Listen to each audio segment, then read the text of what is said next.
Boa tarde, Casa da Favela. Boa tarde. Boa tarde. Que bom, gente. Eu agora estou usando óculos para ver, né? Isso chama IA, não é inteligência artificial, não. É idade avançada. Né? Muito boa tarde a todas e todos. Eu quero agradecer a presença de todos vocês. Tem um script aqui na minha mão, tá? Mas às vezes eu faço como o nosso presidente Lula e eu fujo um pouco do script. Né, mãe? Exato. Então eu quero agradecer a todas e todos vocês. Antes de tudo mesmo, né, eu quero botar um vídeo para vocês verem. Então apaga. Apaga a luz. Porque a Casa da Favela veio para cá, para Paraty, depois de 20 anos de FLIP, Festa Literária Internacional de Paraty. E nós chegamos aqui e fomos muito bem recebidos, né? A favela hoje, na Festa Literária Internacional de Paraty, a maior festa literária do país passa pela Casa da Favela. Com muitos parceiros que eu vou anunciar aqui, mas nesse segundo ano foi muito importante que a gente já tivesse uma parceria com a Caixa Econômica Federal. Uma salva de palmas, gente. Na boa. Porque é um parceiro que abraçou a Casa da Favela e fez com que a gente pudesse estar aqui. Quem veio no ano passado, né, Ivana? Numa estrutura melhor, né? Com mais parceiros, enfim. Tem muita coisa para falar nessa abertura, mas eu quero passar esse vídeo institucional da Caixa Econômica Federal, nossa grande parceira nesse segundo ano da Casa da Favela. Por favor, solta o vídeo, queridão.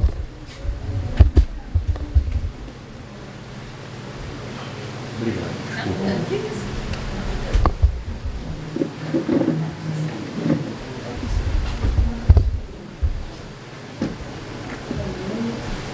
Se quiser, eu posso continuar falando.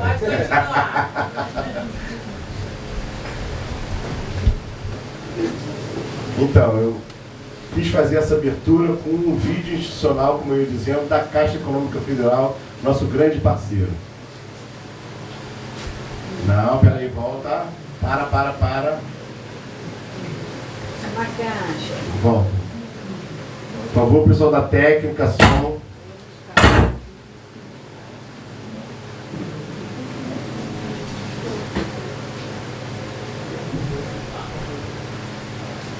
Não. Vai acontecer. Estou falando. Faz parte.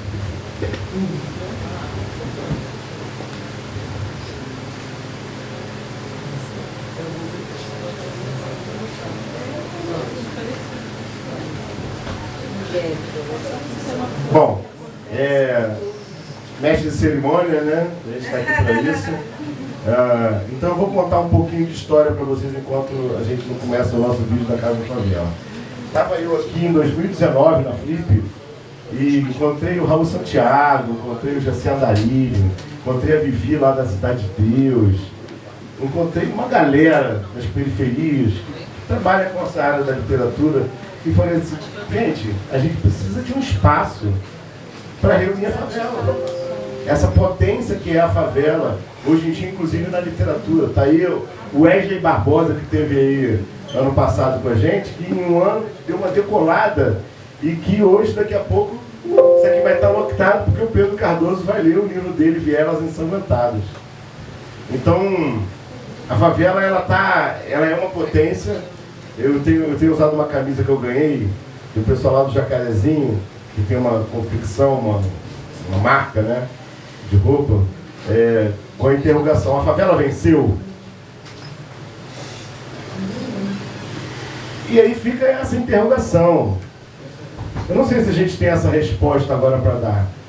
Para alguns venceu, para outros talvez não. De fato, como um todo, infelizmente talvez não. Mas a gente está nessa construção, né, Adair? Daí Rocha, comunicação comunitária, está aí com a gente há muito tempo, nosso parceiro autor. Estamos em tudo ok? Então a gente vai voltar aqui para o nosso parceiro master, patrocínio Caixa Econômica Federal.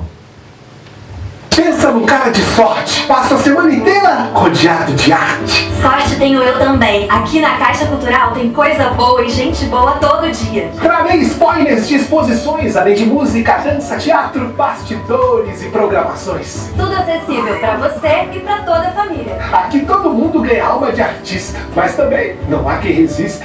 Por isso, sabe quem é o próximo que a gente quer receber aqui? Você. Vem pra Caixa Cultural. Cultura é pra gente. Cultura é pra todos. Aê, Caixa! Viva a Caixa! A gente, eu vou me emocionando, sabe? As pessoas dizem que esse termo hoje em dia, emocionado, né? Eu sou um emocionado, pronto. Eu choro, enfim, eu fiquei vendo esse vídeo aqui agora e pensando nas parcerias que a gente tem executado e ainda vai executar com a Caixa, né? Me deram um script, como eu falei para vocês, eu vou começar aqui. A Casa da Favela é um projeto idealizado pela Agência de Ilustrações Favelas. E aí eu vou ampliar aqui um pouco mais esse escopo pela NF Produções, pelo Instituto de Pesquisa Data NF, que juntos compõem o grupo ANF, que reúne autores, editores, coletivos e pesquisadores com produção literária e acadêmica sobre e a partir da periferia. Eu quero ler esse texto, gente, que eu quero pedir uma salva de palmas mais uma vez. Vocês não estavam todos aqui, mas para Carmen Valdez, a coordenadora geral da Casa da Favela. Ela me passou esse texto, que eu fiquei tão feliz, sabe? Gente, eu estou aqui pautado, né? Então eu não vou ficar falando aqui uma hora para vocês, claro, né? Em 2024, volta a Flip, Festa Literária Internacional de Paraty, para mais uma edição. Então, em primeiro lugar, gostaria de agradecer por mais um ano de parceria com a organização Flip. Mais um ano de parceria com a Flip, que ficou muito feliz no nosso primeiro ano lá atrás e que agora também está conosco numa parceria fantástica e quer que a gente continue aqui. Nós fomos convidados a voltarmos aqui depois do ano passado. Isso foi muito importante para nós. E dessa vez, a Casa da Favela, mais uma vez, conta com o patrocínio da Caixa Econômica Federal. E eu queria destacar algumas parcerias institucionais também com que nós já contamos no ano passado e estamos contando de novo esse ano e algumas novas. A Pró-Reitoria de Extensão da UFRJ, através do LABIC e do Lab Cultura Viva, na pessoa da Ivana Banks, uma salva de palmas.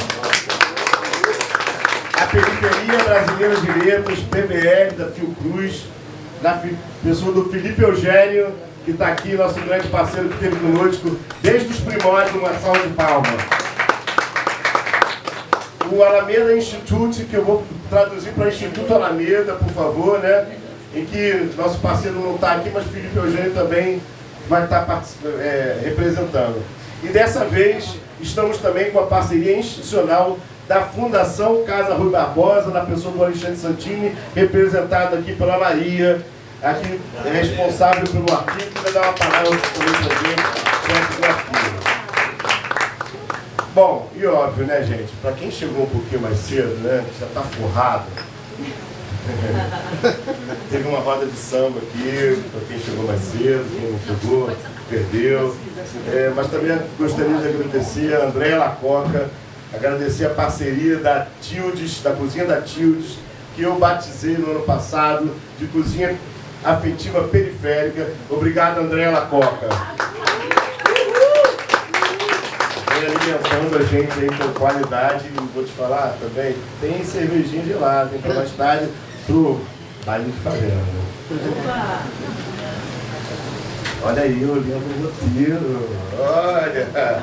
Bom, e para não falar demais, que eu já estou até com a garganta seca, vou sentar aqui e beber uma aguinha, eu quero passar a palavra agora para a nossa primeira parceira institucional, a Divina, representando a Caixa Econômica Federal.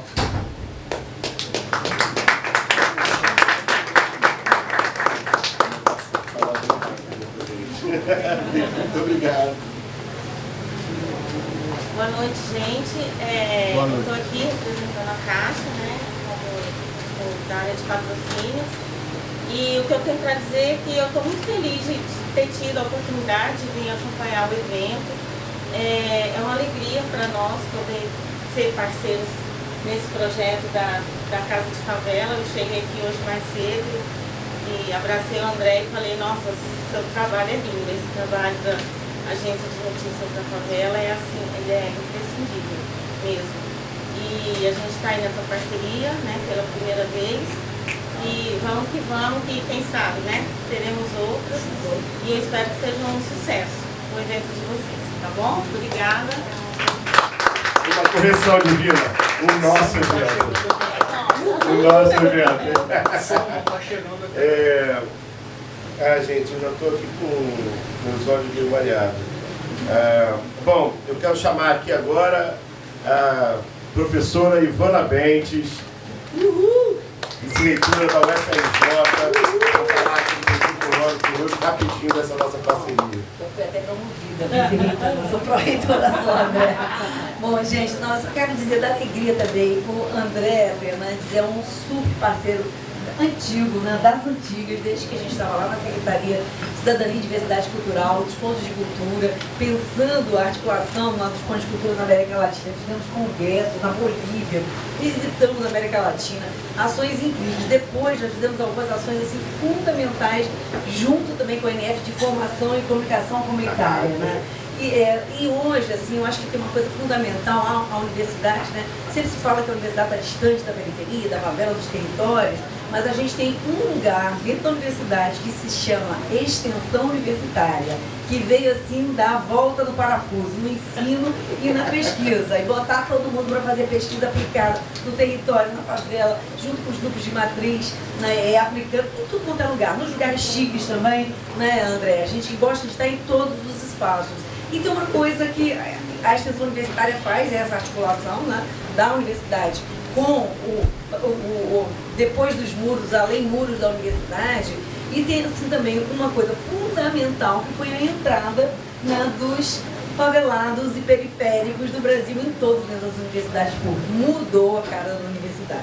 Então, se a gente está aqui hoje, né, porque também, né, a gente tem essa produção, a gente vai falar dos novos cronistas, né, do Rio, que já vem da periferia, que já vem da favela. Então, favela é cidade, favela é universidade, né, e eu acho que é essa articulação virtuosa que a gente está aqui celebrando, bacaníssimo, a Universidade Federal do Rio de Janeiro, que é a maior universidade pública desse país, está junto com as ações de favela, com a nossa editora da UFRJ aqui, também, que está com o edital aberto, viu, gente? Para publicações de pessoas de fora da universidade também. Então, quem quer publicar livro, né, Fernanda e Júlio, o edital aí está aberto para publicar, né, pela editora da UFRJ, a editora pública, enfim, gratuita, para divulgar essa produção que vem, né, literária e outras mais. Então, André, é sempre assim, um prazer. E o André tá demais, está se superando, né? Nosso empreendedor social, o pessoal gosta tanto do empreendedorismo, tá aqui, um empreendedor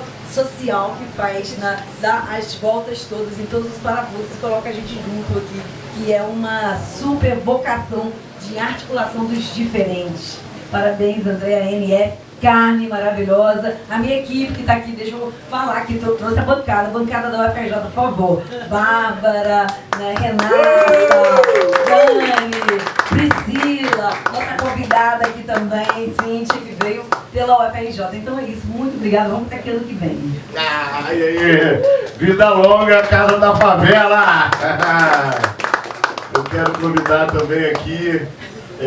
Poxa, Ivana, é muito emocionante ouvir essas palavras, né? A Ivana era secretária de Cidadania e Diversidade Cultural e nós tínhamos um sonho de fazer a RAC, a Rede de Agentes Comunitários de Comunicação.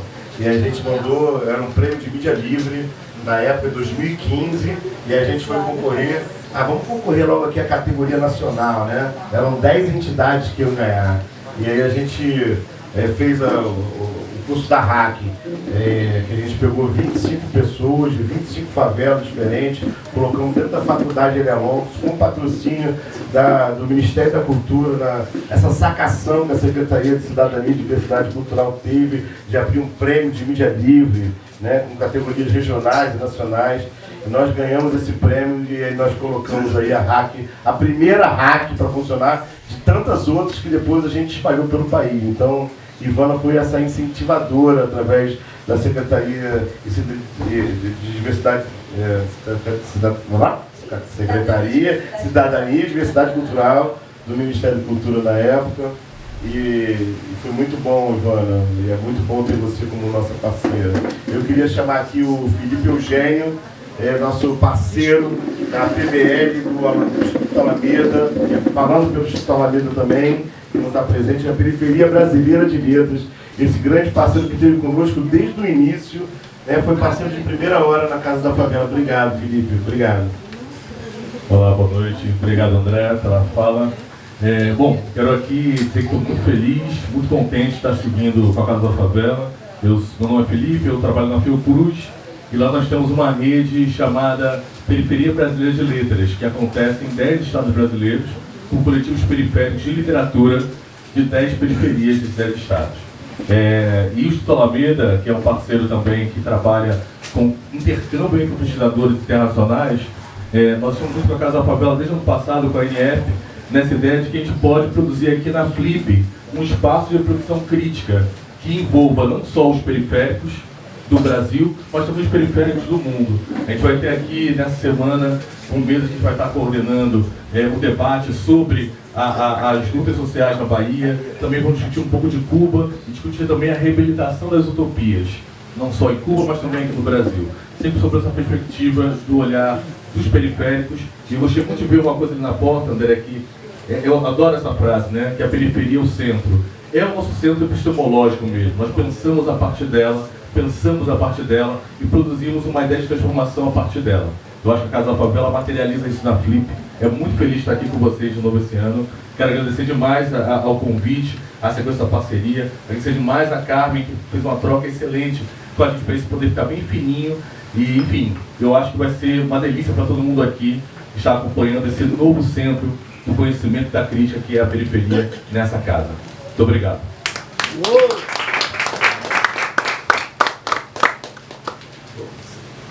Tem o script. Bom, quero agradecer também a parceria esse ano da Fundação Casa Rui Barbosa. Alexandre Santini é um parceiro de longa data, inclusive o livro dele que a gente tem lançado, né, sobre Cultura Viva Comunitária. Ele é um cara que, na realidade, me levou para a Cultura Viva Comunitária, né, junto com a Ivana, e a gente começou em 2015, né, pela América Latina, os encontros latino-americanos de Cultura Viva Comunitária. O livro dele é da nossa editora, e hoje ele é presidente da Fundação Casa Rui Barbosa, do Ministério da Cultura. Então eu queria chamar aqui, para representar o Alexandre Santini, a Maria de Andrade, chefe do Arquivo Museu de Literatura Brasileira da Fundação Casa Rui Barbosa.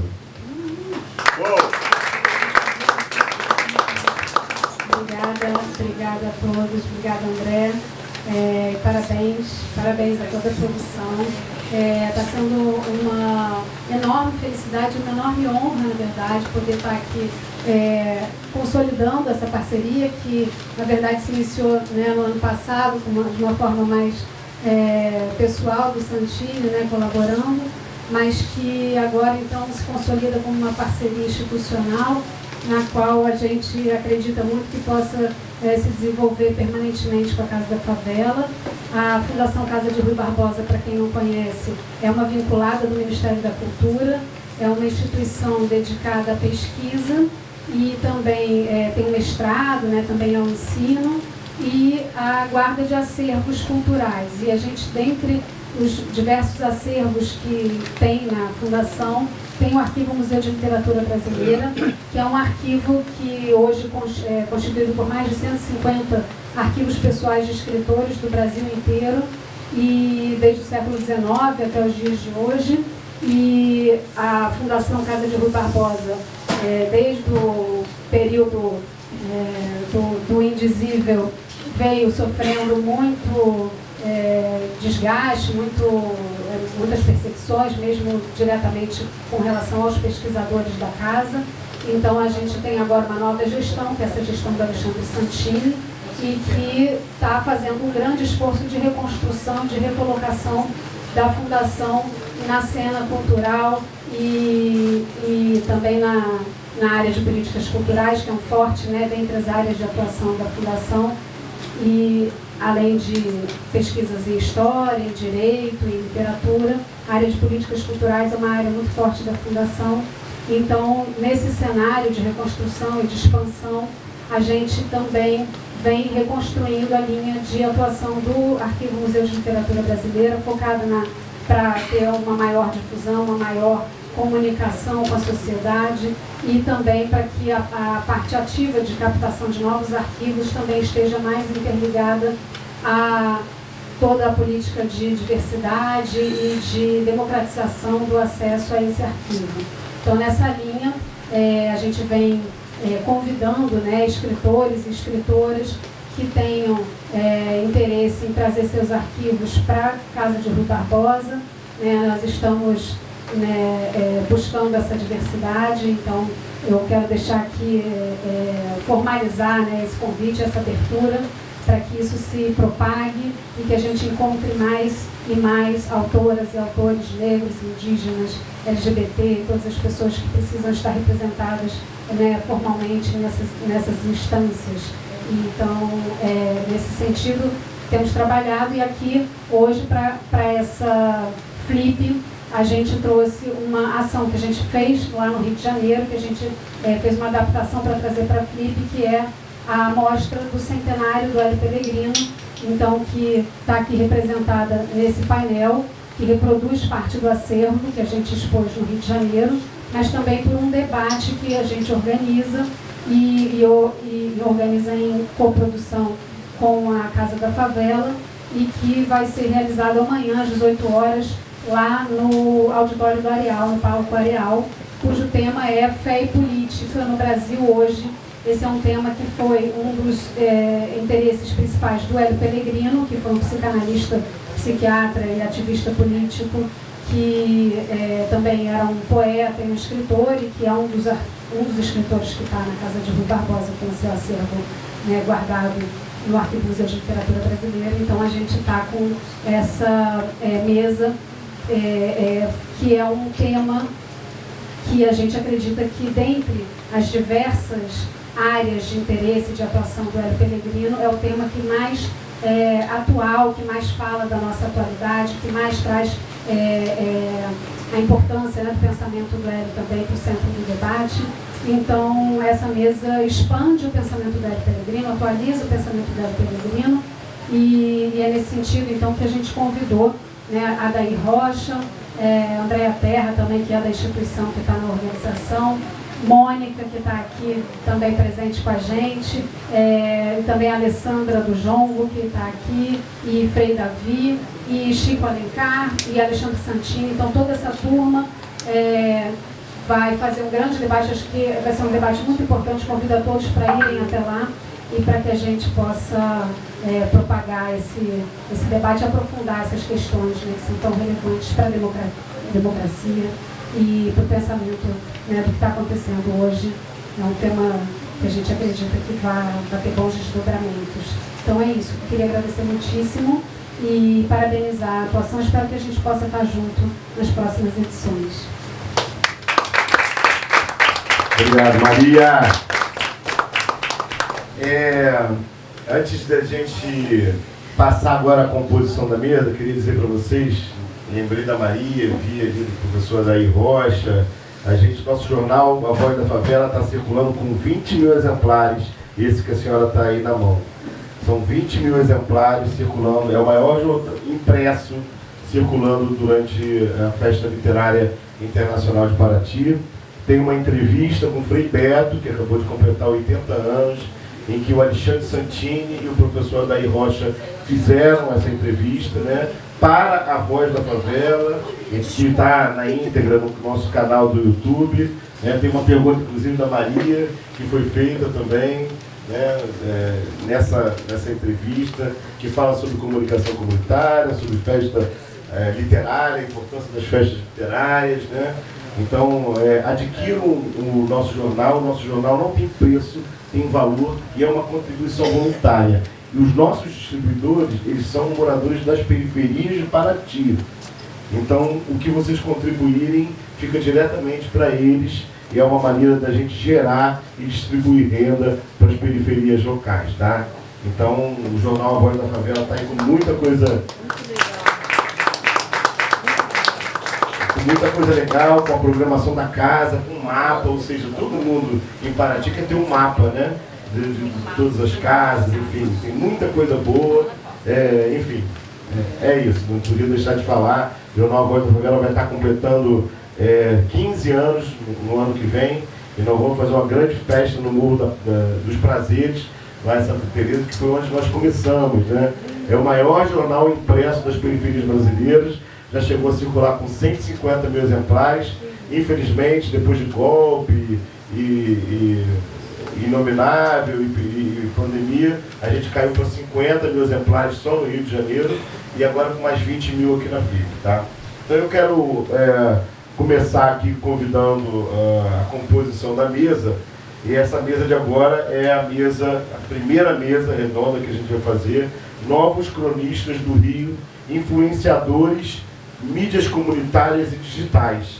E ninguém menos do que a professora Ivana Bentes para compor aqui essa primeira mesa, professora da Escola de Comunicação da UFRJ, pró-reitora da UFRJ, uma salva de palmas. Quero convidar também Cíntia Maldonado, gerente de mídias do Instituto Decodifica, por favor.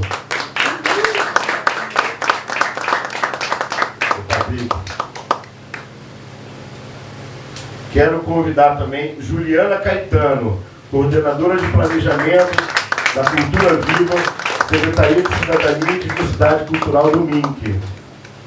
E quero convidar para a mediação dessa mesa a Bárbara Taveira, superintendente de integração e articulação da extensão da UFRJ. A quem, obviamente, eu passo a palavra. Obrigada, André. Boa noite a todas, todos e todes. É muito bom estar aqui na Casa da Favela. Então agora eu tenho a obrigação de apresentar o André Fernandes, nosso querido mestre de cerimônias, né? Diretor, coordenador da Agência de Notícias de Favela. Obrigada, André, por estar recebendo a gente aqui. Bom, então vamos lá, vamos dar início à mesa, né? Novos cronistas do Rio, influenciadores, mídias comunitárias e digitais. Bom, então hoje a gente vai estar falando, né, dos cronistas do Rio, é o tema também da FIP, né, de 2024. Então a gente vai estar falando um pouco aqui do futuro da comunicação, a gente vai estar falando de cultura digital, a gente vai estar falando de favela gerando dados, e a gente vai estar falando um pouquinho de inteligência artificial também, que é o tema do momento, né? Então eu vou passar a palavra agora para o André, que vai começar a nossa mesa. A gente combinou uma dinâmica de 20 minutos de fala para cada um, inicial, e aí depois a gente pode abrir para perguntas do público, questões que vocês têm, a gente pode utilizar no final, tá bom? Então vamos lá aproveitar esse papo que vai ser riquíssimo, com certeza. Oi! Voltou para mim, puxa vida, nem conseguiu estrear isso aqui. Gente, estava pensando aqui, né, nesses novos cronistas, né, do Rio, né? Mas essa questão de influenciadores, mídias comunitárias digitais, se a gente falar do Rio, né? Tudo bem, a gente está pensando aqui na FIP, né, João do Rio, mas vocês viram o que aconteceu em São Paulo? A gente está falando aqui de influenciadores, difícil, né? De mídias comunitárias digitais. Vocês viram que a nossa política mudou para algo inacreditável? Uma pessoa que não sabe nada de política e que não tem nada a apresentar sobre política, de repente, por ser um influenciador digital, chega a possibilidade de ser prefeito da maior cidade do nosso país. Eu já começo com esse questionamento, Ivana, porque a gente tem muito a falar sobre isso, né? A gente vem falando sobre isso há muito tempo. Foi assim que nós perdemos a eleição atrás. Eu falo nós mesmo, tá? Porque a Casa da Favela tem lado, tá? A Casa da Favela tem lado. A Agência de Notícias das Favelas, ela se orgulha de ter o primeiro manual de redação estilo de um veículo de mídia alternativa no país. Nós publicamos, Juliana, o primeiro manual de redação estilo, porque hoje são mais de 800 colaboradores que a gente tem espalhado pelo país, que escrevem no nosso portal. E a gente fez questão de dar um norte para o nosso pessoal. Dizer que favela é favela. Hoje o IBGE reconhece que favela é favela, né, Juliana? Mas antigamente era feio, né, Mônica? Mônica é cria do Borel, conheci ela lá no Morro do Borel, onde eu já morei, inclusive. Era aglomerados subnormais. Não, de repente a grande mídia diz o seguinte: não pode chamar de favela, não, é comunidade. Ora, comunidade, aqui esse centro histórico é uma comunidade. Os condomínios da Barra são comunidades, né? Os condomínios do Leblon, mas não são favelas, né? E aí o IBGE veio, pum, favela, né? E aí, voltando aqui, né? O que aconteceu lá atrás? É uma provocação, viu, Ivana? Que eu sinceramente vou amar ouvir vocês. Eu sou o único homem, tá? Olha isso. Aliás, quantas mulheres, né, na plateia. É isso. A maioria da nossa população que vota é de mulheres. Se as mulheres do nosso país conscientes entenderem que elas têm que ocupar o poder e tirar esse tipo de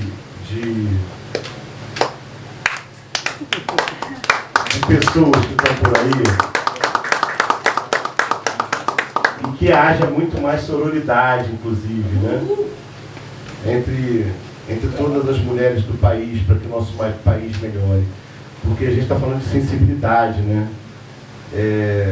E, enfim, a gente perdeu uma eleição por conta dessa crônica, por conta dessa influência digital. Para vocês terem uma ideia, o Silas Malafaia é grande apoiador desse nome. Eu não gosto muito de falar o nome dele, não, ficar repetindo, não. Desse ex-presidente, essa semana fui criticar ele, porque disse que ele estava mais preocupado com os seguidores do que com os eleitores. E é sobre isso. É sobre isso essa nossa conversa, né? Então, eu abro, obviamente, eu acho que foi por isso, né, que me botaram aqui para abrir, porque o desdobramento vai vir agora, né? É uma provocação mesmo, né? Quem são esses novos cronistas do Rio, né? Como é que a gente pode fazer, Ivana, para conversar com a SECOM? Como é que a gente pode fazer para fazer que o presidente Lula entenda, né? Aliás, achei fantástico, né? O Dudu, a gente está chamando ele de Dudu no Rio, nosso prefeito, tá? Eu vou falar a real, meu voto. Meu voto pode até ser secreto em alguns momentos, mas em outros momentos eu faço questão de revelar. Eu revelei semana passada o meu voto, já no primeiro turno, Eduardo Paes. Por quê? Porque a gente corria o risco, Ivana, da gente ir para o segundo turno com bolsonarista. E aí não tem conversa. E aí eu falei, não, eu vou aqui no Eduardo, até porque assim, eu tenho 53 anos. Eu realmente conheço o Rio de Janeiro bastante. Já fiz tanta coisa, conheço quanto é lugar no Rio de Janeiro. E eu conheci o Eduardo Paz, porque na época eu era presidente da Associação de Moradores de Santa Marta. Desculpa, o César Maia, na época. Eu conheci o César Maia, foi um bom prefeito. Conheci o César Maia na época, né? Crivella, eu não quis nem papo. Muito bem. Porque realmente a gente não tem que conversar com esse tipo de pessoas, não tinha o que falar, sabe? Como é que no Rio de Janeiro a gente não vai apoiar as escolas de samba, a cultura, sabe? E aí eu conheci o Eduardo Paz. E o Eduardo Paz é um cara que gosta de ser prefeito, né, Daí? O cara gosta daquilo que faz. Realmente eu fiquei assim impressionado quando eu conheci ele e comecei a acompanhar aquilo que aquele cara fazia. Eu falei, cara, esse cara é bom. Você sabe, Ivan, eu tive um sonho. Eu sou o cara dos sonhos. Quem quiser conhecer um pouco mais o Jabá, tá? Quem quiser conhecer um pouco mais da Agência de Notícias das Favelas, tem um livro chamado Perseguindo um Sonho. A história de fundação da primeira agência de notícias de favelas do mundo. Lá na frente, se vocês quiserem adquirir, tá? E eu tive um sonho, antes das eleições, bem antes. Eu estava com o Eduardo Paz, bebendo uma cerveja. E que eu falei, Eduardo, me fala aqui, qual é teu sonho? E ele falou assim, pô, André, eu não posso negar que eu quero ser presidente do país.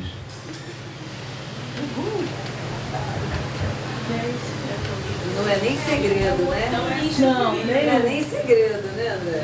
Um novo cronista do Rio. As redes sociais, inclusive, ajudaram muito, porque ele tem uma rede social sinistra. Ele é muito bom com isso, né?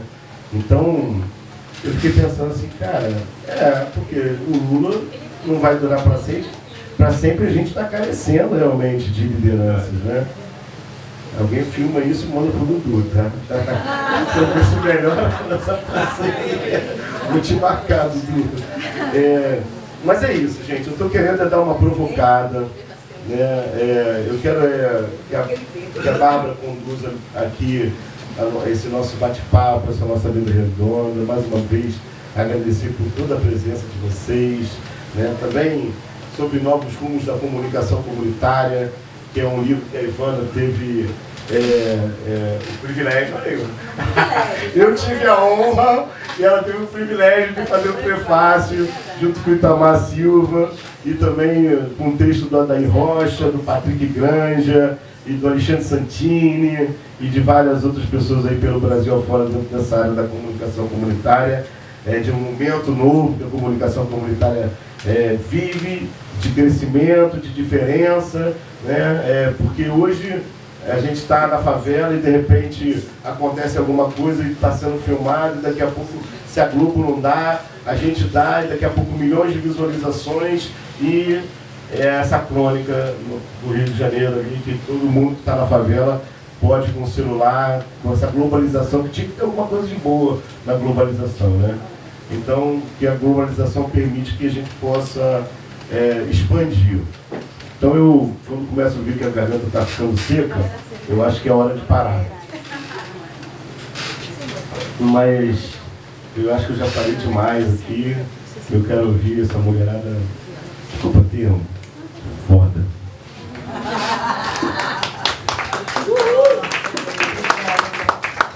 Você foi falando, já veio um monte de coisa na cabeça aqui. Eduardo Paz, cronista do Rio, total. Aí já tô falando tipo assim, ele nasceu influenciador, né? Digital. E que bom que ele pegou essa era, né? Porque ele ficou fazendo política há muito tempo sem, né, ter as redes. E hoje ele tem a força das redes, né? Mas, sem mais delongas, vou passar para Cíntia Maldonado, que é gerente de mídias do Instituto Decodifica. O Instituto Decodifica, né, a Cíntia vai falar aqui muito melhor do que eu, mas ele trabalha com dados, né, e mostra como favela gera dados. Né, e o Instituto Decodifica é o Lapijaca, e são parceiros, né, da UFRJ, já estiveram com a gente em vários eventos, e é um prazer imenso ter você aqui com a gente. Cíntia, a palavra é sua. Boa noite, gente. Obrigada pela oportunidade de estar aqui. Eu estou observando o rostinho de todo mundo. Eu acho que eu sou a pessoa mais jovem dentro dessa casa. Então, muito obrigada pela oportunidade. Venho em nome do Instituto Decodifica, que algumas pessoas conhecem como Labijaca, da favela do Jacarezinho. e agora a gente está com uma atuação a nível nacional. Então, a gente trabalha com produção de dados, pesquisa. E a gente usa a metodologia de geração cidadã de dados justamente para trazer a população de favela para o centro de pesquisa. É uma metodologia que muitas pessoas às vezes não conhecem, justamente porque ela pensa a cidadania, pensa a participação popular para um meio que é muitas vezes elitista, é focado na academia, pesquisa, dados, às vezes nunca chega no morador de favela. Então a gente sempre propõe fazer pesquisas que pensam essas pessoas, que incluam essas pessoas no debate. Eu gosto de dizer que eu sou uma jornalista não praticante, porque eu sou formada em jornalismo, porém minha carreira me levou para o lado da publicidade, comunicação digital. Então sou gerente de mídias, trabalho com rede social, produção de conteúdo, cobrindo eventos, fazendo essas conexões. Eu estudo Decodifica. Como sobra um tempinho, eu também faço meus conteúdozinhos ali, falo sobre saúde mental para mulheres negras. Inclusive, um salve para as mulheres negras que estão presentes.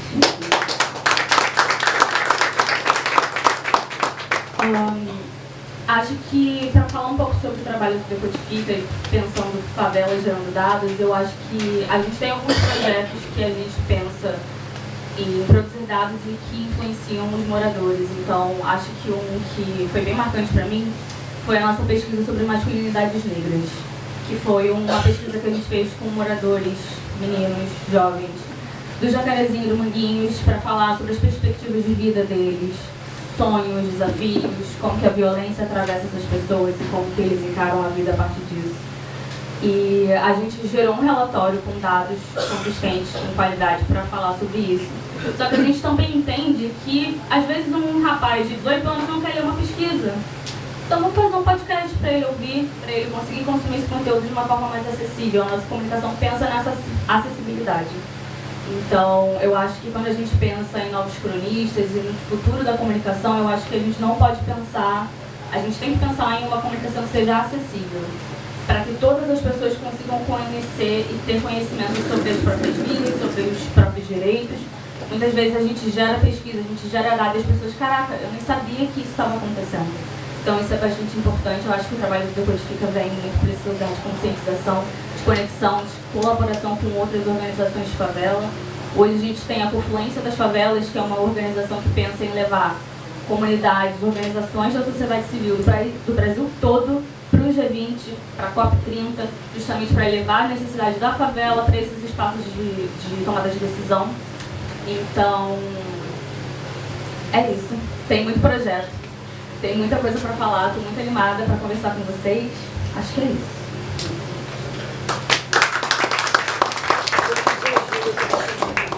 Obrigada,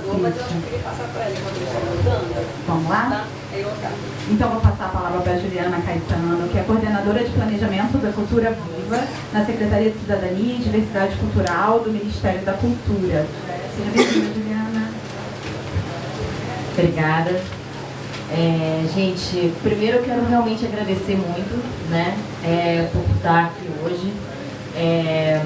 Essa não é a primeira vez que eu participo da FLIP, a primeira vez foi 15 anos atrás. Eu vim aqui com um espetáculo de teatro atuando aqui bem na frente da igreja. Mas agora é a primeira vez representando o Ministério da Cultura, né? E aí eu acho que nunca é demais dizer que o Ministério voltou, né? Então esse é muito importante, né? E quero trazer a saudação, né, também da nossa ministra Margarete Menezes e da nossa secretária Márcia Hollenberg, que atualmente é a secretária de Cidadania e Diversidade Cultural, né?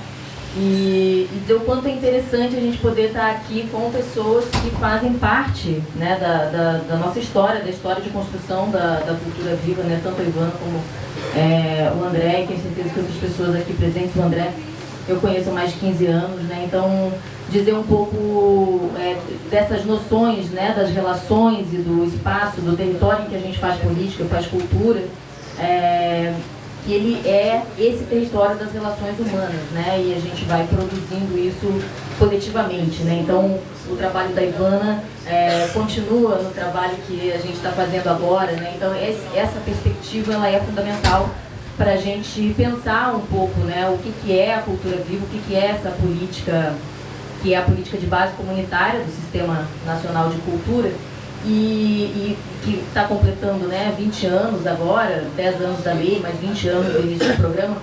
Mas e o que a gente quer de futuro, né? Por que a gente está discutindo isso aqui? Então,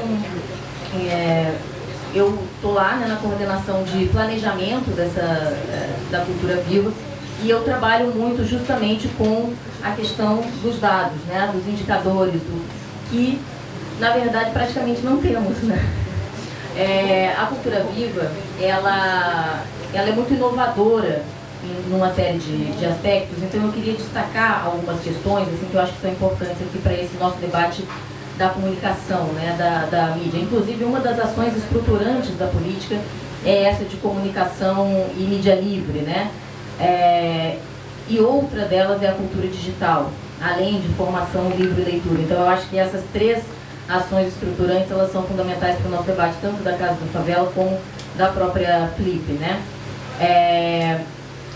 Mas ela tem umas outras características que são, por exemplo, a questão da gestão compartilhada, né? Da gente ter uma gestão com a sociedade civil sempre. Então, nós temos uma comissão de gestão do cadastro, uma comissão de certificação, temos comissões nos editais, né, de seleção de projetos e tudo mais. Todas essas comissões, elas são 50% do poder público e 50% da sociedade civil.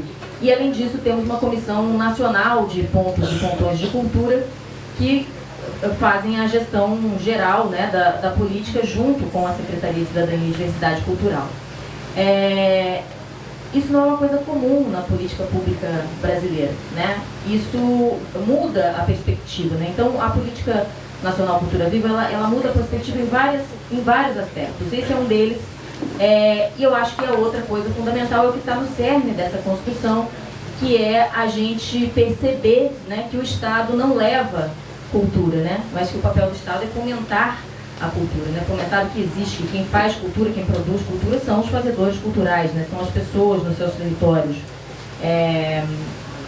Era disso que o Gil estava falando, né? Quando fala do doinho antropológico, então que o Estado tem que ir lá fomentar, né? Massagear esses pontos nevrálgicos, né? Esses pontos de cultura. E aí chegamos então, né, nesse conceito dos pontos de cultura e dos pontões de cultura também, que são articuladores, né, que têm um papel de articulação, mobilização da rede, de formação.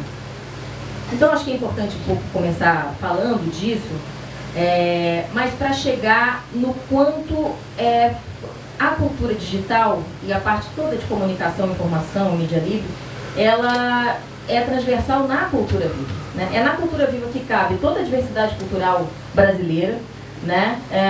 Mas a comunicação, ela sempre esteve, né, nesse lugar transversal que junta o novo e o velho, né? O futuro e o passado. Então, assim, quando a gente pensa, né, em como culturas tradicionais, né, como comunidades tradicionais precisam ser preservadas, já está claro hoje que essa preservação ela também passa por alguma mediação que é tecnológica, que é da cultura digital, porque todas as dimensões da vida hoje passam pela mediação digital, né? O próprio governo não existe sem sistemas digitais de controle, de banco, de contas, de documentos, de qualquer coisa. E na cultura viva, a gente tem uma outra inovação que é marcar ali o quanto é necessário que a gente desenvolva o nosso trabalho em software livre, né? E aí também a UFRJ tem um papel importantíssimo nisso, né, na formação nessa área e tudo mais, mas isso que está lá na lei 10 anos atrás, ainda hoje, essa linguagem digital, né, a possibilidade de produção de conhecimento e de produtos também, né, o domínio dessa linguagem tecnológica, ela ainda é um domínio restrito, né? Ainda nos falta avançar muito nessa construção e o Gil falava também na linguagem de gueto, né? Que essa tem que deixar de ser uma língua de gueto. Por quê? Porque todos os nossos dados e toda a nossa vida está sob controle daqueles que controlam os softwares, né? Os softwares da comunicação, todas as coisas, né? Da mídia, dos dados, dos indicadores e da influência, né? Então, o que é esse influenciador, né? Como um sujeito como aquele, que eu também não quero dizer o nome de São Paulo, toma conta do espaço e tem essa quantidade de seguidores, né? Tem um algoritmo, tem uma conta, tem uma maneira disso acontecer, e essa maneira disso acontecer precisa ser tornada de conhecimento público, né? A gente tem que conseguir intervir nesses meios, né? Então, o que eu quero destacar no final das contas, assim, é que talvez a gente possa pensar que o direito, né, à informação, à comunicação e à cultura, ele é o próprio direito à sociedade, né? Porque você só está, né, em sociedade só quando você consegue, quando isso é equânime, né? Quando o acesso a esses valores, né, esses poderes, a essas dimensões, ela está distribuído, né, entre todos. Senão, ou pelo menos, né, o acesso como sujeito, né, e não como objeto da história. Eu não quero também, assim, me alongar muito, né? Eu acho que é importante que as pessoas possam falar e a gente possa ter um debate, assim.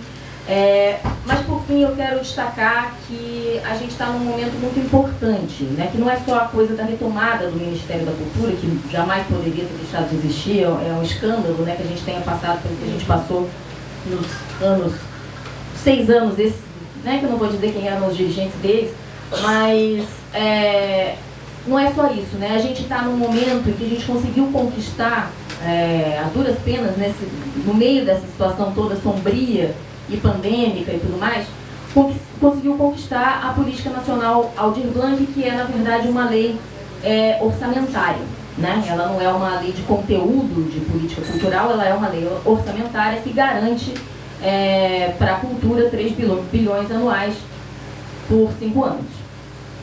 E nós conseguimos conquistar um grande salto para a Política Nacional Cultura Viva a partir disso, no ano passado, vinculando uma parte desse recurso necessariamente à cultura viva, né? Então, esse compromisso da territorialização, né, de chegar a todas as pontas, de que o Estado chegue, de que o fomento chegue e tudo mais, ele está viabilizado, né, por esse recurso. Então, a gente vai ter aí 388 milhões por ano, pelo menos, né, para a cultura viva, porque isso é o que é obrigatório, mas estados e municípios podem vincular mais, que vão se traduzir exatamente em fomento a pontos de cultura em todos os territórios, de todos os tipos, né, neste país. Para que lá no côncavo mais profundo, né, e também nos convexos, inclusive, né, subindo morros acima de todas as favelas sedentas de fomento, vai chegar. Agora vai chegar, né? E é por isso que é fundamental que a gente tenha pontos de cultura reconhecidos, que atuem em rede, que se reconheçam, né, que se comuniquem entre si, que contribuam para a transformação da política e do território, né, escrevendo a si mesmo, porque todo mundo pode ser um cronista, né? E há aqueles que dizem, não, mas isso é a vulgarização, né? Quando qualquer um comunica, não tem valor nenhum a comunicação.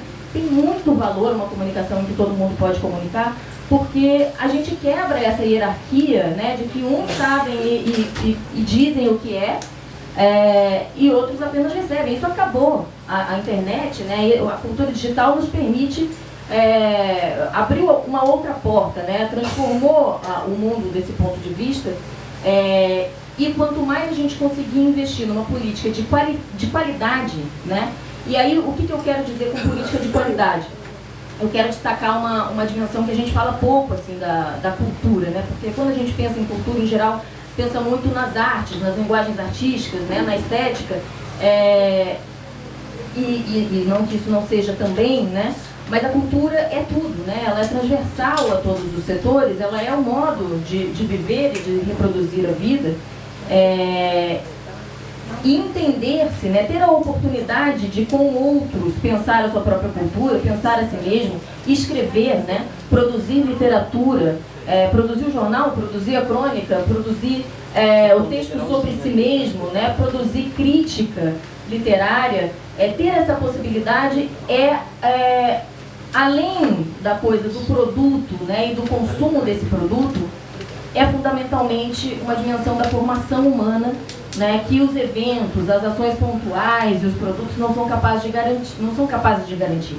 Né? É a cultura viva que é capaz de garantir esse investimento na formação humana e no encontro. Né? Então, para mim é isso fundamentalmente, os pontos de cultura são esse lugar de encontro e formação humana fundamental que do meu ponto de vista, eu gostaria que fossem também um ponto de acesso à internet, né, livre, em banda larga, mas sobretudo entendendo que a cultura digital não substitui nada, né?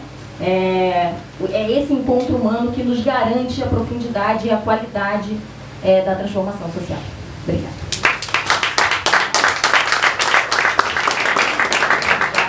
Obrigada, Juliana. É super importante, né, a gente ouvir diretamente do governo federal, né, o que está sendo pensado, o que está sendo construído, o que já foi construído e ainda vai ser construído, né? Eu vou passar então a palavra agora para a Ivana Bentes, professora da Escola de Comunicação e pró-reitora de extensão da UFRJ. Obrigada, Bárbara. Bom, gente, como é que o tema é grande, mas o sermãozinho vai ser pequeno. Eu vou tentar ser breve, mas me avisa quando é 15 minutos, porque me deram 20. E, enfim, fiz mais ou menos o dever de casa e acho legal a gente começar aqui, né, falando de cronistas. Então, eu quero começar lá pela Maria Carolina de Jesus, década de 60, a explosão daquela escritora, sabe, semi-alfabetizada, que não tinha passado por nenhuma cultura letrada e que explode, né, o mercado editorial brasileiro com aquele livro extraordinário. Quem nunca leu, baixa na internet gratuito, que é Quarto de Despejo. É incrível, que é uma crônica da favela, que se você ler hoje, né, você é absolutamente palpitante. E a linguagem, porque é uma linguagem, esse cronista lá, que vem do território, que é uma linguagem que vem da vida. Né? Eu chamo de vida-linguagem, não é uma linguagem que vem de uma escola de literatura, ela vem e traz substantivos, a gente, palavras novas, impactantes.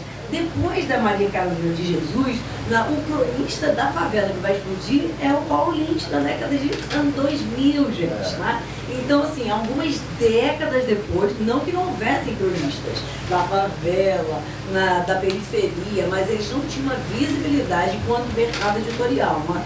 Então, no ano 2000 explode, o Paulo Lins, e aquilo abriu um boom numa literatura de favela ali, né? Logo depois do Paulo Lins, aliás, fez Cidade de Deus, né? Escreveu, que é um livro desse tamanho, que virou um filme polêmico, cheio de debates no Brasil todo. Eu também participei das polêmicas do filme Cidade de Deus, né? Mas depois, lembrando aqui o Ferrez, Sérgio Vaz, a redescoberta da Conceição Evaristo, né? Ou seja, pessoas que já estavam aí produzindo, mas que não tinham visibilidade. Então, essa crônica, digamos, aí não duvido, falando de uma crônica que vem dos lugares periféricos, adorei que o pesquisador da Fiocruz falou de uma noção que eu gosto de trabalhar muito, que é a periferia global, né? Que é essa periferia que ela traz valores que valem para a humanidade e que podem ser literaturas de exportação para o mundo todo. É a favela global, né? André. Né? Então, assim, eu acho que é fundamental a gente começar, né, fazendo referência a esses cronistas. Aqui, na entrada da casa, nós temos vários novos cronistas da favela. Não vou falar deles, porque eles mesmos vão falar aqui ao longo, né, dessa fala, e a gente pensou, né, em pensar aqui a passagem dessa cultura letrada do livro, né, editorial, para a cultura digital, para a cultura comunitária, onde também a gente vai encontrar, né, eu acho que essa explosão. E aí a gente vem do campo da comunicação, né, óbvio, ela toda é comunicação transversal, mas eu acho que hoje comunicação, gente, ela atravessa absolutamente tudo, a política, a formação, a cultura letrada, né? Então, assim, uma revolução na comunicação, eu vou passar rápido, né? E de autoformação, as pessoas se autoformam usando as redes, né? Usando a quantidade de dados que estão circulando por aí. Então, é muito interessante. Óbvio que a universidade perdeu há muito tempo, né, a reserva de mercado para a formação. Disputa com as redes sociais, disputa com os influenciadores, né? Mas eu adoro, eu acho muito bacana, porque esses influenciadores que vêm da periferia, essa explosão com as redes de mídia livre trouxe novas vozes, trouxe vozes pretas, trouxe gente que fala diferente, que não é errado nem certo, trouxe as gírias. No Rio de Janeiro, para você ser uma pessoa descolada, você imita a fala da favela, né? A garotada branca da Zona Sul se veste como garoto de favela, corta o cabelo que não é garoto de favela, usa gírias assim, porque o legal, a moda, o descolado, o funk, né? Ele faz a crônica hoje do Rio de Janeiro e também do Brasil. Então, isso é uma mudança gigante, assim, em termos de cultura. Ou seja, a cultura que vem das bordas e da periferia é a cultura que influencia a cultura brasileira como um todo. A questão que não necessariamente são esses produtores de cultura que são os beneficiários da economia do funk, da economia da moda, da economia do cinema, da economia da produção acadêmica. Eis o nó. Mas são eles que mandam na linguagem, eles mandam na crônica, eles mandam na forma de falar, né? E aí a gente, quando explodiu a cultura digital, a gente usava esse nome bonito, cyberperiferia, na periferia que vinha se articular com uma cultura popular digital, né? Aparecendo nas redes, né? Com essas novas vozes, né? Novas linguagens. E aqui chama atenção para os pontos de mídia livre, foi um momento maravilhoso. A gente quer, sabe, Juliana? Mãe Beth de Oxum, ponto de mídia livre, lá no Recife, criou uma rádio chamada Rádio Amnésia, tá lá. Ela tinha... Eles estão fazendo jogos, games, exatamente. Começou com a rádio, uma rádio dentro do terreiro de candomblé, na cultura de matriz africana. Ela também é música, compositora, e além da rádio, os games, né? Então, ao invés de criar os contos de fada, eles criaram os contos de Fá, né, das entidades de matriz africana. Incrível, articulando a linguagem da cultura de matriz africana com a crônica dessas culturas de matriz africana com a linguagem do digital, com game, com rádio, com audiovisual, né? Então, assim, essa mistura me parece que é o que vai trazer, né, isso que também a gente está chamando de novos cronistas, não só do Rio de Janeiro, mas eu diria que do Brasil, né? E aí eu chamo a atenção para um outro momento da nossa parceria, André, que foi o prêmio da MF de jornalismo. Aliás, tem que voltar, né? Que era a ideia, eu fui júri, né? Eu fui júri e que trazia justamente esse olhar para esses cronistas, que o jornalista é um cronista. Aliás, João do Rio, que está sendo homenageado na Flip, enfim, trabalhava nesse lugar da crônica, do jornalismo, entrava e saía pelos lugares finos da cidade, ia para quebrada, ia para favela, ia para rua, né? Mas são pessoas, né? Eu acho que o novo cronista tem que ter uma característica fundamental, é a mobilidade subjetiva, para entrar e sair de todo e qualquer lugar. Não fica no gueto, não fica no seu lugar. A gente não é só favela, território, não. Quero estar no municipal, quero estar na política, quero estar na LERJ, né? Quero entrar pelo palácio. Então, assim, eu acho que essa experiência de mobilidade subjetiva ela é absolutamente decisiva. Por isso que eu não gosto de ninguém que é purista. Ai, não, eu sou isso, não frequento aquilo. Gente, eu vim de Parintins, Amazonas, cidade na beira do rio, lá no Inhamambá, fui pro Acre. A gente, quando sai desses lugares, cara, você olha assim e você encontra pessoas que só estão num único lugar. Eu fico assim, meio assim, perplexa. Claro que você tem que ter oportunidade para circular pela cidade, para entrar e sair desses lugares, tem senha, né? Não tem mais um código, não vai ter uma senha social, que não entra. Aqui você é elemento suspeito. Aqui, para circular na cidade, fazer a crônica da cidade, você tem que ter mobilidade subjetiva e tem que saber, né, entrar e sair, né, dos lugares. E esse momento do prêmio, sabe, André, foi muito bacana que a gente via essa crônica na favela sendo feita pelo jornalismo comunitário, né? Então, o jornalismo comunitário eu acho que é outro lugar para a gente voltar para o prêmio, para fazer emergir os cronistas do estado do Rio de Janeiro. Botei aqui só para te provocar, né? E aí eu volto para um momento que eu acho extraordinário. Tem gente que acha que é o ovo da serpente, ali começou toda a tragédia brasileira. Eu não acho. 2013 foi um laboratório de mídia, de crônica, de botar o país de cabeça para baixo, para o melhor e para o pior. Sempre digo, 2013 fez nascer a mídia ninja e o MBL. A mídia ninja, que é maravilhosa, nossos parceiraços não estão aqui porque estão lá fazendo a campanha do Bolt. Aliás, meu segundo candidato a presidente da República, tá? Eu não falei que Eduardo é meu candidato, não, foi só o sonho. Não, mas eu partilhei porque eu sou esse. Votei e voto com gosto do Paz, ele é o cronista do Rio e o Boulos é um puta cronista de outro lugar. Não, ele é ungido pelo Lula, né, gente? Desculpa, mas eu acho que ele é um páreo bom. Temos pelo menos já 2 candidatos aqui, né? Muita opção. Olha isso, né? Mas vamos voltar lá para 2013. Essa é uma foto da mídia ninja que correu o mundo, lindíssima, né? Dessa projeção da multidão em Brasília. Isso para mim também é uma crônica. É a crônica audiovisual, é a crônica midiática, né? Então eu trabalho muito com imagem, com audiovisual. Então quando a gente fala de cronista, acho que a gente está falando de escrita, de texto, de cultura digital, né? De fotografia, né? Eu amo imagens, né? Esses movimentos todos que apareceram, né, também lá no início de 2000, no Facebook, o novo feminista, as novas feministas, o novo feminismo faz uma crônica nova da cidade, das mulheres. Isso aqui foi aquele movimento do Chega de Fio-Fio, Deixa Ela em Paz, que pela primeira vez dizia que cantada podia não ser muito legal para as mulheres, né? Meus amigos homens tudo preocupadíssimos. Vão criminalizar cantada agora? Eu falei, meu amor, não é bom pra gente, não é legal. Né? Então vejam só, uma maneira de você entender a cidade, dizer, cara, pelo amor de Deus, me deixa circular pela cidade de maneira tranquila, né, com a roupa que eu quero, etc e tal. Então me parece que esses novos movimentos também fazem uma crônica, né, da cidade, assim, muito interessante. Né? Outra coisa que eu chamaria atenção aqui, né, é como até as marcas, gente, isso aqui é uma publicidade da Avon, acreditem se quiser. Né? A Avon, que era aquela marca de donas de casas bem comportadas, vocês lembram, né? As senhorinhas chegavam com aquele catálogo da Avon nas casas, vendendo perfume, tomavam um bolinho, todas super comportadas. Gente, a Avon contratou a El, que maravilha, e um monte de grupos, mulheres trans, para fazer uma ação LGBTQIA+, óbvio, para vender cosméticos. Não estou dizendo que a Avon é a solução dos nossos problemas, mas é para dizer que até no mercado, até no consumo, já se entendeu que a cidade pode ser contada de forma diversa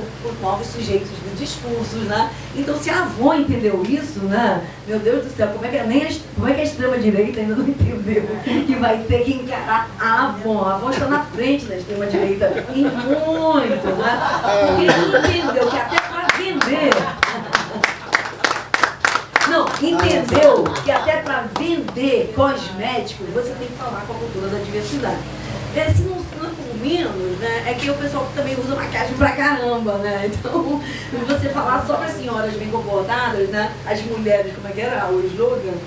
As do lar, delas, recatadas do lar, vai à falência, porque nem maquiagem vai vender direito, glitter, roupas maravilhosas, né? Então, assim, você tem até uma abordagem do mercado hoje para incorporar a questão da diversidade, que eu acho que é você entender a nova cara então, as novas cronistas da cidade também são os grupos LGBTQIA+, fazem festa, criaram no Rio de Janeiro, tem um Baticu, né, que é maravilhoso, uma festa preta, que vende, né, que tem a sua sustentabilidade em cima das questões de identidade, roupa, bafão, close, moda, ou seja, olha só que maneira maravilhosa de você falar de cultura antirracista através da moda, da linguagem. Então, para mim, isso é uma nova crônica da cidade. A música, funk, afro-punk, toda o hip-hop também é uma nova forma de pensar a crônica da cidade. Então, falar de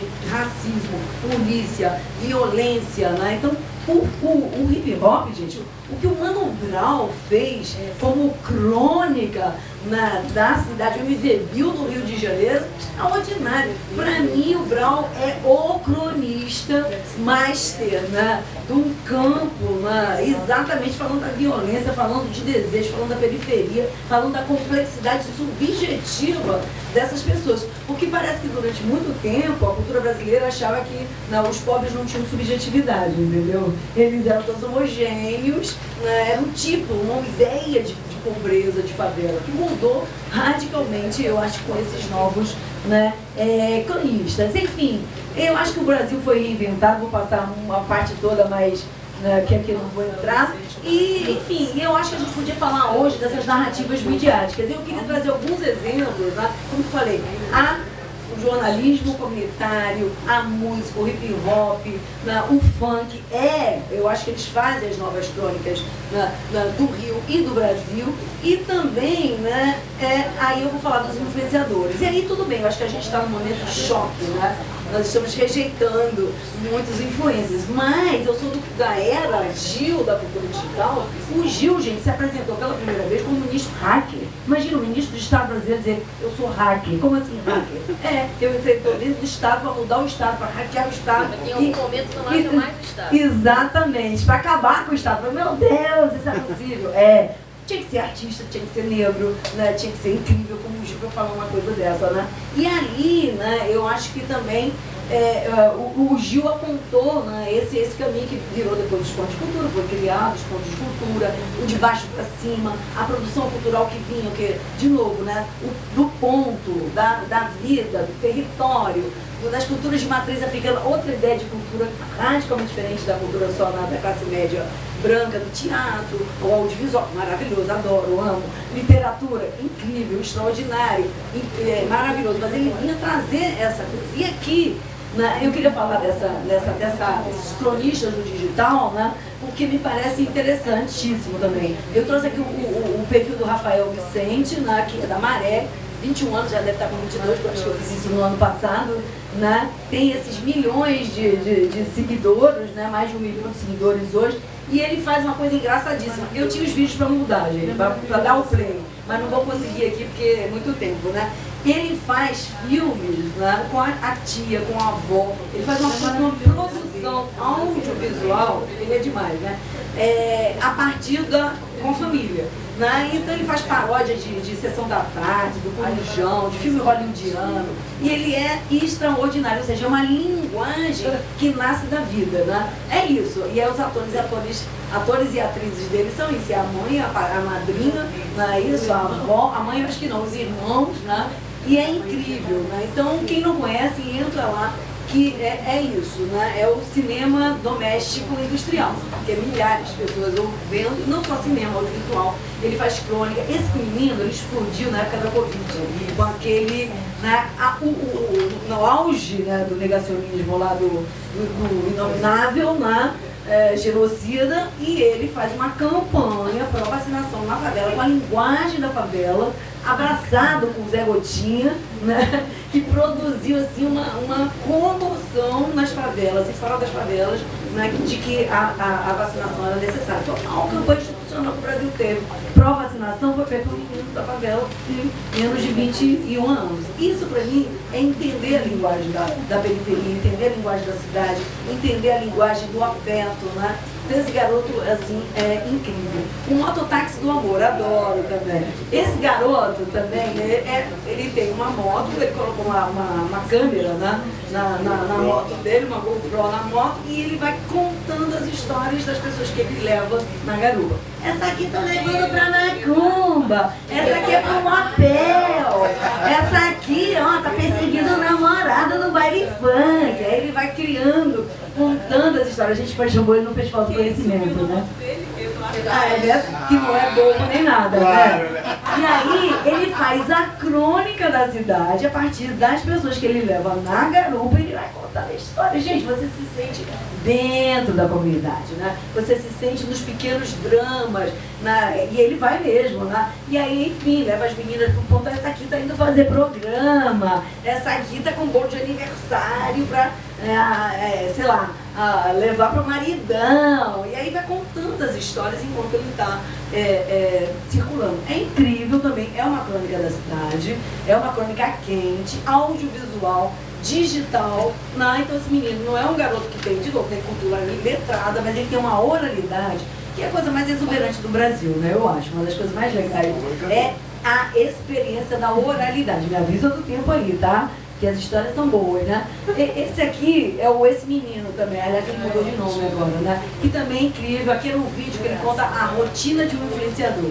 Enfim, aí acordo, muito cansado, tomo Rivotril, descanso, aí penso no roteiro maravilhoso, mando para as pessoas que me patrocinam, ela diz que está tudo lindo, mas tem que cortar isso, aquilo, faz tudo de novo, aí eu faço. Enfim, aí vai contando, ele faz a crônica do que é a vida do influenciador. Não tem nada de glamour, trabalha pra caramba, explorado, né? Óbvio que ele faz isso tudo com humor, ele não fica lá, né, com não é um discurso de lamentação, mas ele fala tudo que tem que falar sobre os novos explorados da cultura digital, para o qual não tem sindicato, não tem ninguém.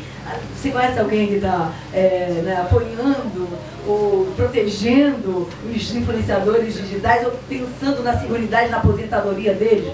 Não conheço ninguém, porque o Estado brasileiro ainda não pensou que essas pessoas, enfim, elas estão produzindo um novo tipo, né, de cultura que precisa do Estado, precisa de edital. Então, além do ponto de mídia livre, leva lá para a nossa secretária. A gente quer edital para o influenciador do bem, tá? O influenciador do bem, gente, pelo amor de Deus.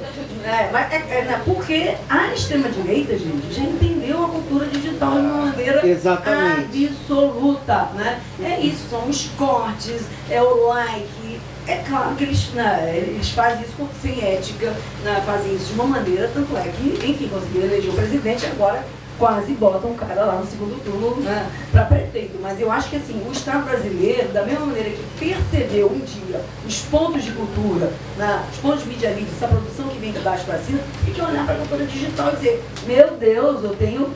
que era o que a gente demandava lá antes da gente sair, Juliana. A última coisa que a gente estava pensando com a SECOM era justamente um edital de pontos de mídia livre, de cultura digital, assim, geral para o Brasil, para emplacar agentes de cultura digital, de formação de cultura digital, de combate à desinformação, de combate à fake news. Para mim, hoje, essa é uma das prioridades decisiva. O Estado brasileiro ainda está... Não, eu sei que tem a SECOM, né, João Brandt falando lá de educação midiática, a gente está com uma formação junto com o NINC, né, de combate ao discurso de ódio, porque, caramba, se não fizer essa formação, nós seremos engolidos pelos influenciadores, coaches, né, de extrema-direita, porque eles são bons pra caramba na crônica da homofobia, eles são maravilhosos na crônica da misoginia, na crônica do machismo. Eles também estão fazendo a crônica de uma cidade pavorosa, né, horrorosa,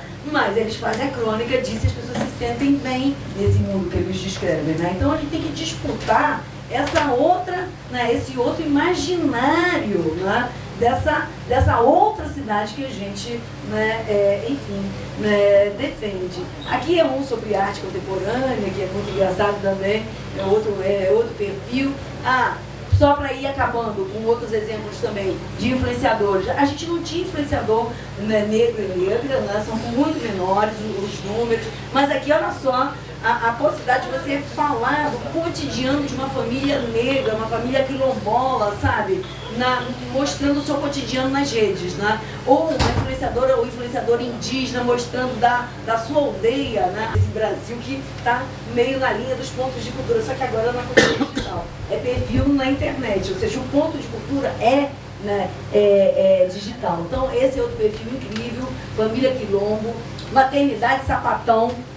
Isso aqui já é para horrorizar, né, o povo enfim, os conservadores. Por quê? As pessoas mas o que é esse sapatão? Vai lá, e aí você acompanha, você começa a ver que são pessoas normais, com a família normal, né, articulada, etc. Ou seja, você vai trazendo para o cotidiano, né, as experiências que são consideradas, né, pela extrema-direita ou conservadores ou com questões religiosas aberrantes. Você vai vendo a cara das pessoas, né, e de perto não são todos legais, normais, etc. Acabou meus 15 minutos?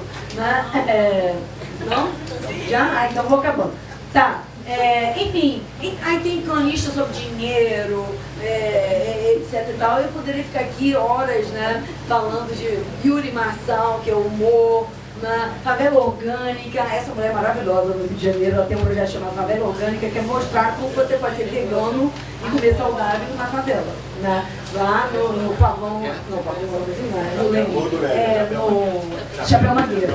Maravilhosa, ela, a Regina Celli, e aí é incrível, aí vai aquele grupo de turistas brancos, maravilhosos, ricos, pra lá, a primeira coisa que ela fala é, vai fazer seu próprio café da manhã. Eles vão lá para tomar o café da manhã, e ela bota para fazer todas as coisas na cozinha, e ensina as receitas. De novo, e durante a pandemia, ela descobriu plantas comestíveis, chaia, um monte de coisa curativa, ou seja, ela criou toda uma culinária vegana saborosa, coxinha de jaca, coisas incríveis, né, fazendo a crônica da favela, das pessoas, das necessidades e dessa outra cultura vegana que parece sempre chique, cara, simplesmente, mas que está lá na favela. Para ir acabando agora, eu vou acabar com mais um dia no barraco também, que é um perfil maravilhoso. Veio pelo periférico, a mesma coisa. Ela vai para a cozinha, ela cozinha com o resto das coisas que estão na geladeira. Ela é maravilhosa, né? E enquanto ela cozinha, ela faz a crônica da vida dela, ela faz a crônica da favela, ela faz a crônica, enfim, ela faz a crônica do que a gente, enfim, precisaria ver, ouvir e que a gente não tem oportunidade. Você que está em outro grupo social que não tem mobilidade subjetiva para andar por toda a cidade, né? Falei dos influenciadores indígenas, a mesma coisa, você vai entrando nos rituais, de novo, no cotidiano, vindo a cara, e aí essas pessoas deixam de ser uma abstração de representação para a cara e passam a ter narrativa. Então, enfim, aqui são vários outros exemplos, né? E eu vou parar por aqui, né? Eu trabalho hoje também então, com cultura digital, com essas narrativas, né, midiáticas. Uma coisa muito legal que a Cíntia trouxe são os dados, né? A gente trabalha muito lá no OVJ, como transformar dado em narrativa. Dado é maravilhoso, é fundamental para a política pública. Mas enquanto não tem uma história em torno daquele dado, as pessoas também, estatística não comove ninguém. Ninguém se comove com estatística. Você pode dizer, morrem não sei quantos por cento de pessoas trans no Brasil. Tá, ninguém se comove. Mas quando você faz uma narrativa envolvendo o dado, isso impacta, né? Então, eu vou parar por aqui, a gente pode conversar mais, bater uma bola. Me estendi um pouco, mas esse tema é fascinante, como eu propus o tema, né? Eu resolvi me estender, agora a gente pode dialogar mais em torno dessas questões. É isso, obrigada.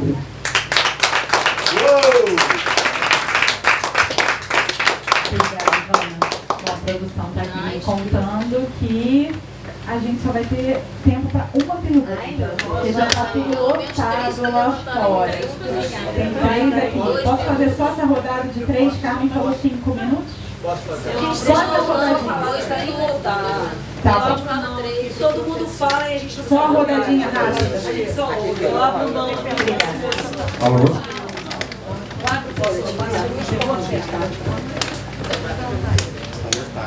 Claro que, poxa, parabéns, que bonito, né?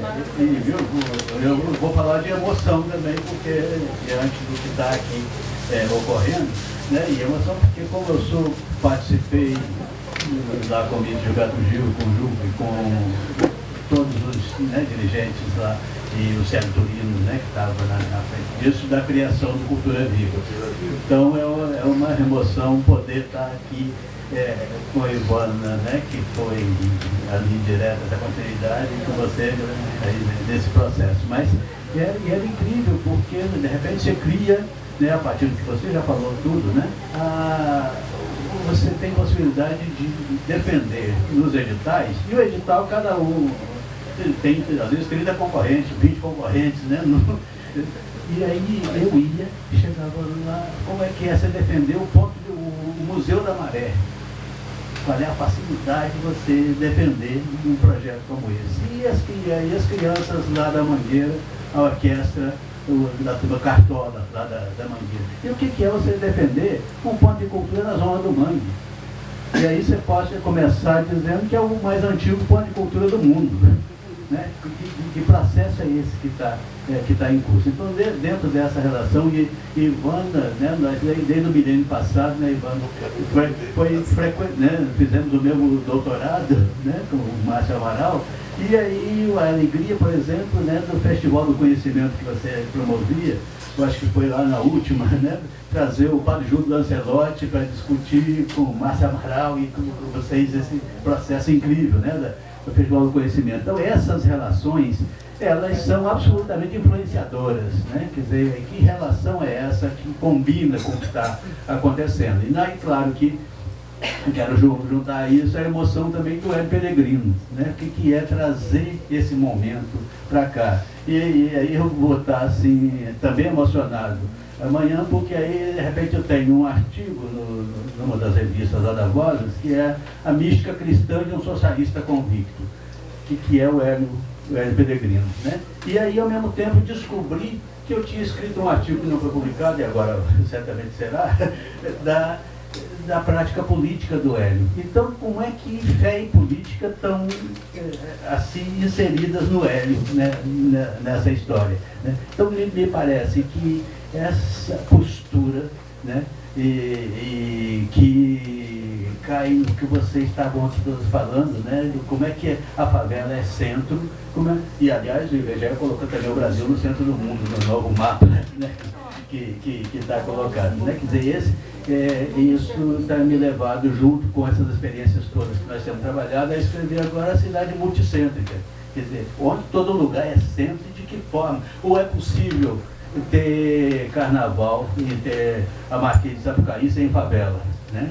Ou quais são o que está nos restaurantes de todos os lugares da cidade? O que significa a cidade, né, dentro desse processo? Então, significa que as favelas têm que ter o mesmo acesso que todos os outros lugares têm, sem deixar de ter aquilo que é a cultura real que formou as favelas.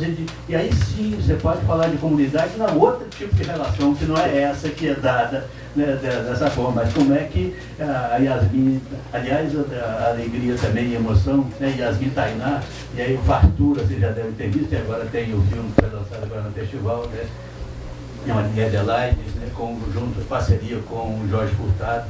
E aí o menino lá do Fala Roça, o Michel, e aí todas essas pessoas, elas foram trazidas. Eu pude mexer nisso, trazendo para a PUC, para fazer com o jornalismo e para entrar, né, para preparar cada vez mais o que é a comunicação comunitária. Mas então, dentro desse aspecto, eu queria trazer aqui um pouco dessa emoção de como é que você vive uma outra concepção de cidade, né?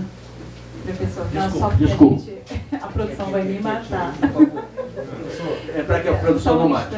Obrigada, professor. Só mais duas linhas e... Minhas coisas é minha vida, a natureza me dá, porque a cultura me tira, abomino toda a utopia e a covardiação, subliminar ou não. Meta a sua moral no cu, cago sobre a propriedade privada e já dei descarga para quem não aprendeu, não quer, porque não como dinheiro, já vomitei os seus meios. Tom Zé disse, comprovando a burrice, cantou Belchior, ao vivo é muito pior, meta a sua moral no fiofó. Eu canto assim porque numa sociedade hipócrita, nojenta, bandida, né, como toda a sociedade capitalista, só pode sair isso, né? Eu, como alguém que está há 25 anos nas ruas do Brasil inteiro, para perceber como é que a sociedade bandida trata os da rua, bandida a sociedade, eu não respeito não, tá? Como hoje eu fui retirado daqui, deste Recife, aqui, eu estava aqui, eu fui retirado, porque não toleraram o diferente, não toleram as diferenças étnicas e culturais desse país, da esquerda à direita, há um desrespeito terrível e avassalador. É por isso que eu fico com a moça preta que já disse que entre esquerda e direita ela é preta, eu continuo preto. Inclusive continuo levando muita porrada todos os dias por dizer, ousar o que eu tenho que dizer. Eu não quero que nunca mais aconteça dentro de uma festa que se pretende literária, que alguém seja retirado do recinto público, bancado com dinheiro do sangue do suor do meu povo, entende? Com argumentos pífios, com argumentos antirrepublicanos, com argumentos medonhamente fascistas. Querido, você vai ser sempre bem-vindo aqui. Não veio com hipocrisia. Tudo bem, mas era uma feijoada fechada para convidados, gente. Então, eu não vim atrás de feijoada, eu vim pro samba. O que me interessa é o samba. Era uma feijoada, um almoço fechado. Eu queria esclarecer que ele vai ser... Ele e todas as pessoas são sempre bem-vindos, mas a abertura da casa está sendo agora, às 17 horas. Não foi antes. Antes foi um evento fechado para convidados, né, para pessoas que estavam aqui, e esse senhor, como todas as pessoas de Paraty, do mundo inteiro, porque aqui é a casa da favela, todo mundo pode entrar a qualquer hora que aquelas portas estiverem abertas, tá? Mas, infelizmente, naquele momento, ele como outras pessoas, a gente precisou falar, olha, esse evento a partir de agora é um evento para convidados, e foi só isso que aconteceu, tá? Obrigado, gente. Obrigada. A gente vai encerrando aqui, né? A gente tem que abrir a casa justamente. A gente está abrindo a casa só agora, né? Exatamente. Agradecer imensamente o convite. Ai, Mônica, desculpa. Por conta do tempo, não, eu ia ficar na provocação do André. Primeiro, parabenizar essa mesa provocativa ao extremo. A gente sai daqui extremamente provocado e também animado, porque tem gente ajudando a gente a pensar esse novo momento da cena e as ferramentas que a gente precisa utilizar para fazer a disputa dessa sociedade, né? E talvez ajudar o nosso governo a centralizar ainda mais, né, as ações na nossa comunicação pública. É importante que a gente tenha uma EBC que de fato esteja a serviço disso tudo que nós ouvimos aqui, com essa potência que nós temos hoje, com a possibilidade que a gente tem em tão pouco tempo, porque 26 é logo ali e a extrema-direita é organizadíssima e está olhando para isso também e está muito bem preparada, infelizmente, né? Mas eu queria ficar muito nessa provocação para toda a mesa sobre o que você falou, André, influenciadores versus eleitores, né? Seguidores, influenciadores versus políticos e seguidores versus eleitores. Acho que essa seria a minha provocação para a mesa, para a gente pensar daqui para frente, já que esse território é um território em disputa ferrenha, é um Game of Thrones da influência, da digital influência. Obrigada. Pessoal, a gente acabou o tempo, infelizmente, tá? Fica para a mesa. Só as considerações finais rapidinho de cada um de vocês. Vamos começar daqui? Um minuto. Bom, gente, queria agradecer mais uma vez. Acho que falar sobre influência é super importante. O que você falou sobre as influências me faz pensar a quantidade de pessoas que, por exemplo, na eleição nos Estados Unidos, a Taylor Swift, que é uma cantora que mobiliza as juventudes, só divulgou para as pessoas irem se inscrever para votar, e mais de 1 milhão de pessoas se inscreveram para votar nos Estados Unidos. Então, a extrema-direita no Brasil é extremamente mobilizada, eles têm as mesmas ferramentas que a gente tem, eles usam os algoritmos, eles usam o conhecimento dos influenciadores, dos coaches, dos podcasters. Por que a esquerda ainda não está fazendo isso? Por que a gente ainda não tem o mesmo conhecimento que eles têm? Se as ferramentas são as mesmas. Fica aí o questionamento. Vou tentar muito rapidamente, nesses 30 segundos para cada coisa, falar duas.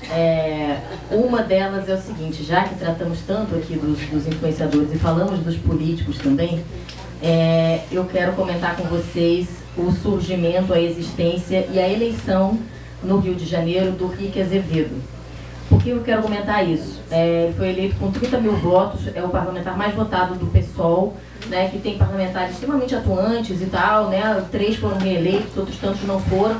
Rick foi o mais votado. E do que eu quero falar? Eu quero dizer que a esquerda está falando sobre que a carga de trabalho, né, o horário, né, a quantidade de horas de trabalho precisa diminuir desde faz 100 anos.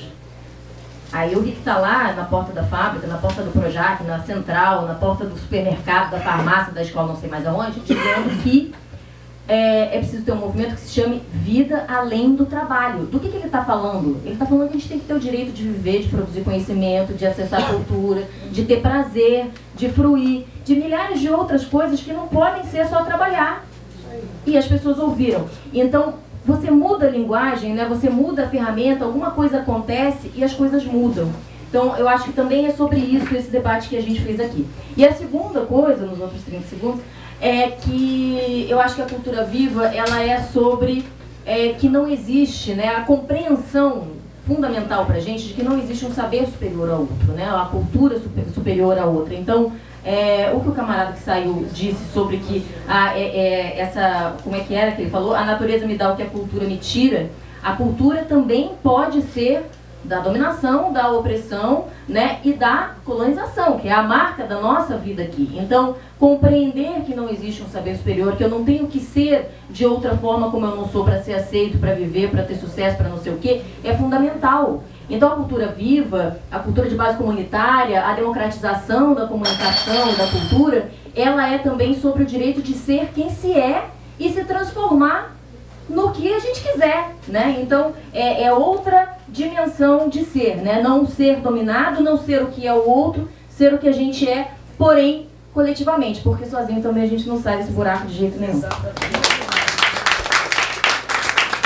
eu acho que a provocação da Mônica é fundamental, Mônica. Eu acho que assim, nesse momento que a gente tem que pensar justamente nesse nosso campo, de pensar quem são os influenciadores que podem incluir a política no sentido mais amplo, nas suas ações. A gente tem que contar, né, evangélico progressista, influenciador politizado, né? Esse campo que se abriu é extraordinário, gente. E são pessoas que sabem falar, eu trouxe o Rafael Vicente e outros, eles falam a linguagem da vida, né? Então acho que a gente está num momento hoje que a ideia de política que está sendo escrachada, destruída, né, desqualificada como algo espúrio, né? É isso que o inominável coach faz, é isso que o outro inominável fez, né? Como se fosse algo terrível, né? Mas eu acho que nós temos uma saída, não é desqualificar a política, que ela é fundamental e institucional, é partidária, mas é colocar a política na vida e no cotidiano.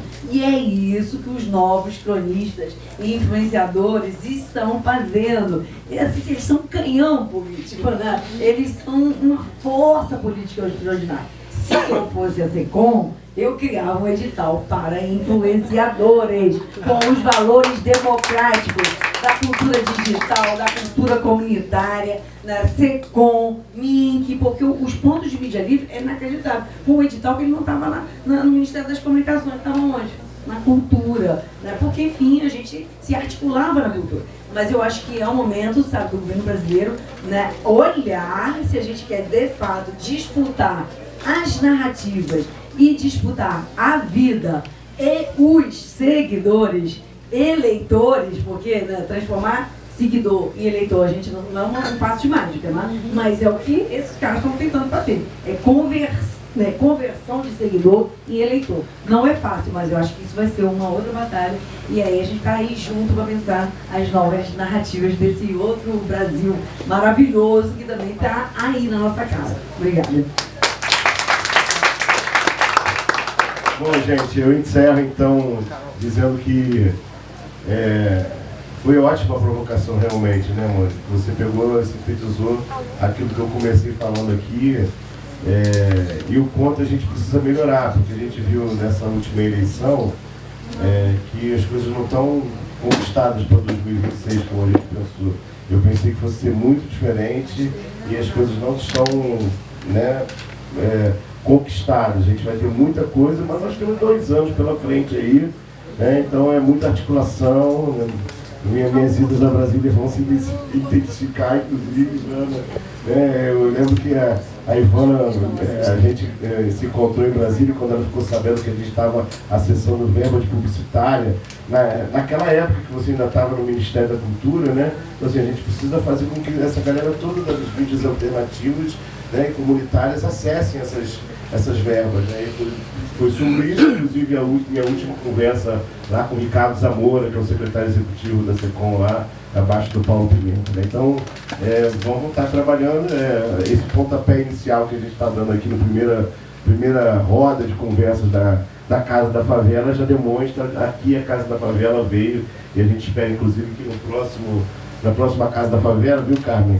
A SECOM, a presidência da República esteja presente aqui. Tá? Obrigado.